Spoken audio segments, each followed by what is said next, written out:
Question 19 is really interesting. It's an algebra problem, but you can see it's with a right angled triangle. Work out the value of x in the triangle shown. So, because it's a right angled triangle, my first thought, as it should be with you, is trigonometry or Pythagoras. And I don't have any angles, so it must be Pythagoras. And you know that Pythagoras tells us that if I add together the squares of the two shorter sides, it will equal the square of the longer side. So I need to put these algebraic expressions into that formula. So A and B are the two shorter sides, doesn't matter which way around they are because we're only adding them. So we're going to have x plus 1 squared plus x squared, and then that will equal x plus 2 squared. We now need to expand those brackets and see what happens. Yeah, remember, you're not expected to jump straight to the answer from here. Yeah, you need to think, well, if I've got brackets, I want to get rid of them. And then you work your way through until you get to the final bit.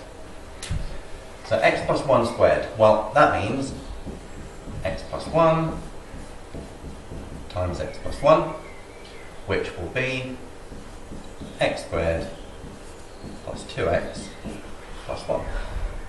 I've already got an x squared here, so let's keep that.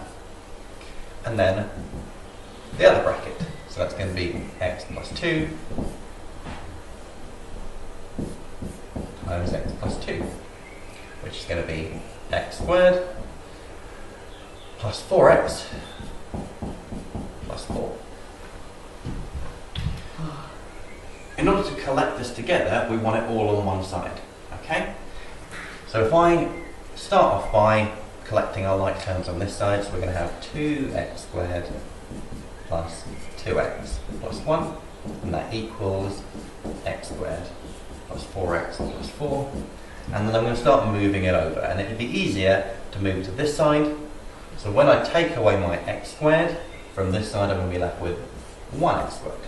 When I take away my 4x from 2x, I'm going to be left with minus 2x. And I take away 4 from 1, I'm going to get minus 3. And of course that equals 0. We're trying to work out the value of x, so we're going to need to solve it. Find the factors of minus 3 that add together to make minus 2. And as with a couple of the other questions we've looked at, it's going to be minus 3 and 1.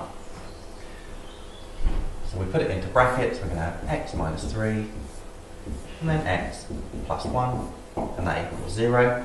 So when we go to solve it, x will equal 3 or minus 1. Because remember, it's whatever you need to add on in order to make it equal 0. Now, if x was minus 1, what would happen? So we could try it out here. So if x is minus 1 plus 1 is going to be 0. Here it will be minus 1 plus 2, which is 1. And here it would be minus 1. Well, it would be kind of awkward if you had a triangle that had measurements of 0, minus 1 and 1. And even if that would work, as a real triangle we couldn't draw it. So it can't possibly be that one. Which means we're left with x must be 3.